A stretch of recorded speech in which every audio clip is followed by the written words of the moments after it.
In 7th century Mecca, the Kaaba was the center of a crowded religious landscape. It was famously surrounded by 360 distinct physical idols, each one intimately familiar to the local tribes who worshipped them daily. Yet, when the Quran addresses the core issue of shirk, or idolatry, it ignores every single one of those 360 statues standing in the heart of Mecca. Instead, the text points thousands of miles away and 3 millennia into past to identify a specific ancient entity. The Quran explicitly names this foreign deity, Baal. Baal is included in the text as a psychological profile. He represents the specific moment where a human being's fear for their own survival begins to dictate their faith.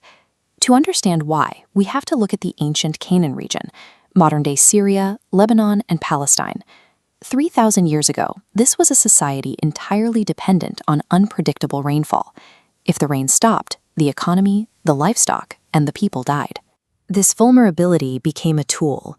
The population was taught that an invisible power called Baal was the rider of the clouds, the sole entity with the authority to grant or withhold the rain they needed to eat. The fear of starvation drove the culture to a horrific extreme. During severe droughts, desperate parents would take their own living children and throw them into the burning belly of Baal's massive bronze statues, hoping the sacrifice would secure their crops. This obsession with securing provisions eventually spread to the Israelites. Enforced by King Ahab and his wife, Queen Jezebel, Baal worship became the state religion. Temples were built everywhere, and those who remained loyal to the worship of a single god were persecuted or killed. When a society becomes convinced that their physical survival depends on a false source, they become capable of sacrificing their most innocent members to appease that source. Prophet Elias entered this environment alone. He had no military and no political office, only a direct challenge to the deity the state claimed was providing their food.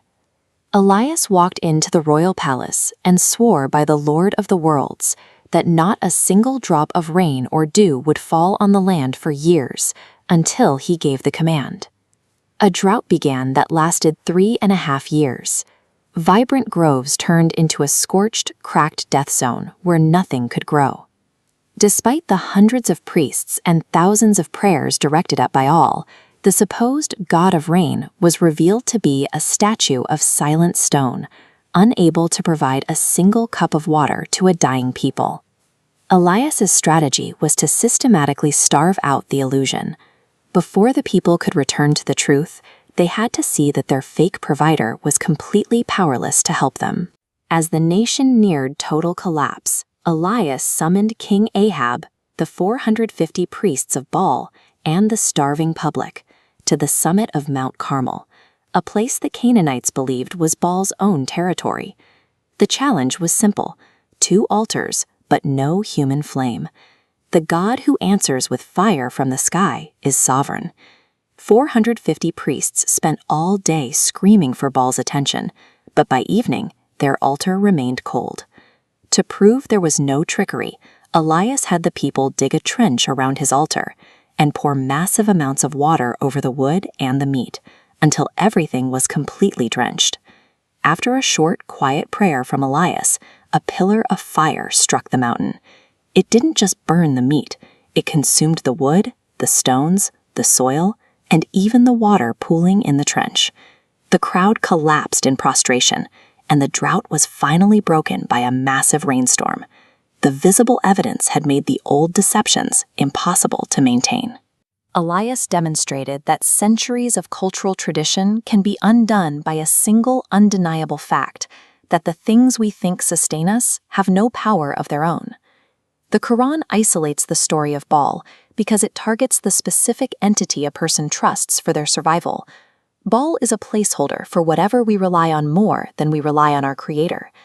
In the modern world, this idol called Baal takes the form of a corporate title, a bank balance, or a specific degree. It is the belief that our boss or our career is the actual source of our food and safety. We see this today.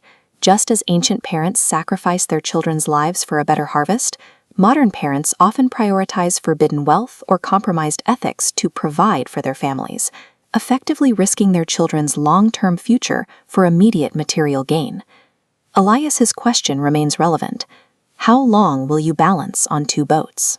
We often say that God is the provider, but we live in a state of constant anxiety that a single change in our employment will end our lives. The Mount Carmel story is a call to identify the false providers in our own lives.